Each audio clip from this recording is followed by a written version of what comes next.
What's going on, guys? When you hear Thanksgiving, I'm pretty sure you're thinking all the same stuff. Cranberries, mac and cheese, stuffing, dressing, delicious ham, which usually I smoke, which I'm going to be doing here in a day anyway.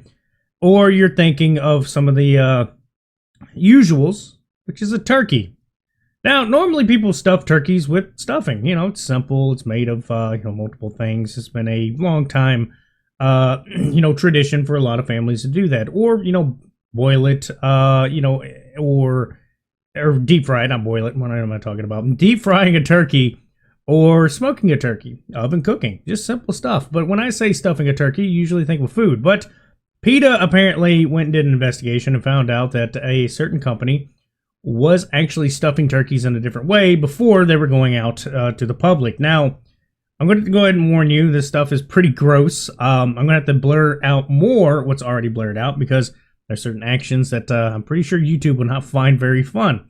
So FYI, this is going to be a little gross. One guy humped a shackled turkey one day, and another time, another worker was putting his fingers in a turkey's cloaca, which is basically her vagina, while the line was stopped. Some workers even bragged about their abuse.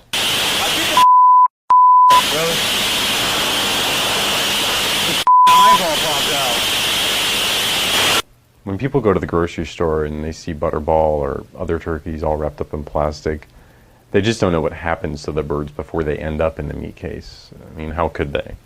These dark plants are kept away from main roads and certainly not shown on TV. I went into this Butterball house of horrors to show people what the company never will. If even one person sees this video and stops eating birds, it'll be worth it. So that was Butterball in Arkansas. And if you bought a Butterball of turkey this, Thanksgiving, it may have had some really unwanted love and attention. I'm just going to give you the heads up. A buddy of mine actually bought one, and I told him about this situation. He already bought it, and he was actually pretty mad. He said he wished he didn't know. And I know a lot of people can agree with me. I myself am a person that smokes food. There's literally Slim Jims behind me. I like pretty much anything that goes on a grill, a smoker, all that stuff, right? I do it often, all the time. I've mentioned it on stream. There's a bit of a ongoing, I guess it's a long-running gag of what I'm going to cook. Like today, when I get done with the stream or get done with this video, I'm actually going to go out there and get the smoker ready to smoke 2 big old hams. That's what I do. And I hope that when I buy the meat that I buy, it's ethically treated. So like if it's an animal, whatever, I'm purchasing, I'm hoping it wasn't dealt a bad hand and it, once it goes to the slaughterhouse or whatever, that it is over and done with, quick and painless. Oh, a quick thing for the people that's probably may get in my comments saying that no animal is ever ethically put down. We're not going to have that conversation. You're not going to convince me otherwise. I'm still going to eat meat. In fact, right below the camera right now, I'm eating a sausage biscuit. Sausage biscuit. I'm going to keep eating it. But I think we can all agree this is the type of environment that should not exist. This type of stuff should not be allowed. I'm pretty sure this is going to give this company a lot of scrutiny. It's super disgusting to sit around dry humping or squishing animals, using them as a seat. I think that's what it looked like. He was just using it as a seat so he wouldn't get any of the poop on him. And the fact that they were finger banging him is just disgusting.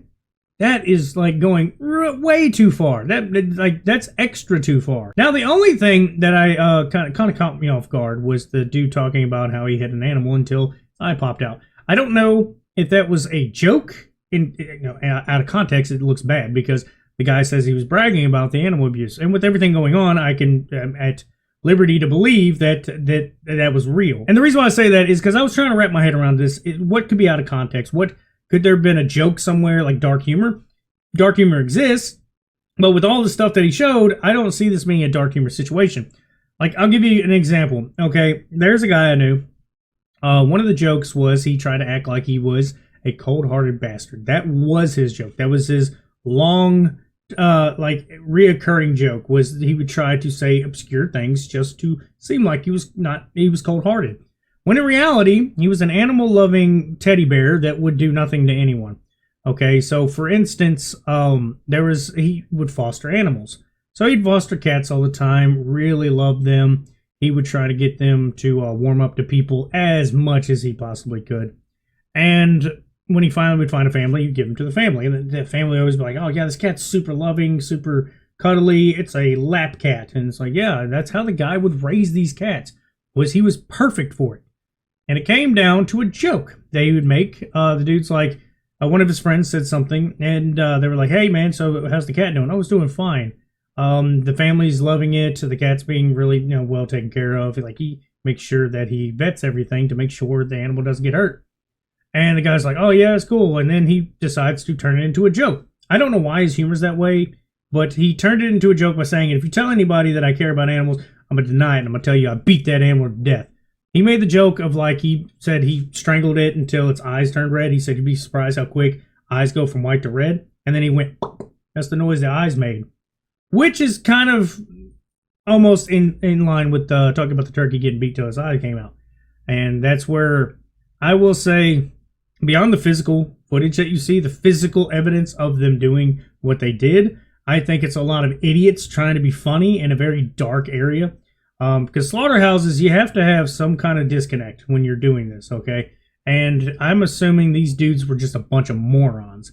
Now, everything they did was deplorable. It's not acceptable. You can't do that to animals when you're supposed to be working in an ethically done way. So when animals are coming up for slaughter, it's super easy. It's supposed to be, ethically done. You don't abuse them and, they're just going to die anyway. You still have to give them a quality of life somewhere, somehow, up into slaughter. That's exactly how a lot of these more home done farms do.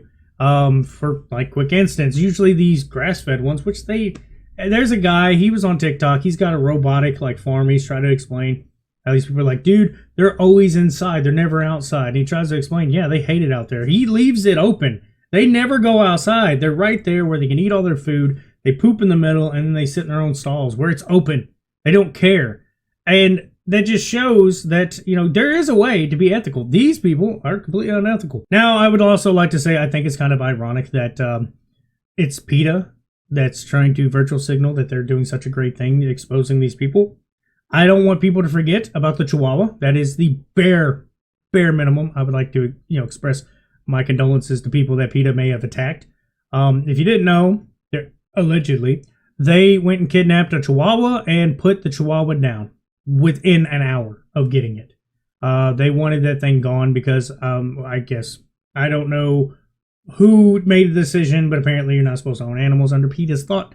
Okay, they think that you're not supposed to. So PETA can suck one. Everybody that works with PETA, you're trash to me. Just because you do one good thing does not, does not expunge all the bad that you have done to me. There's a huge tally. Apparently, they have a higher kill count than most kill shelters, which is pretty sad and disgusting. These are things a lot of people have tried to expose about them for many years. But most of them are just a bunch of nutcases that are holier than thou. It has nothing to do with actually trying to...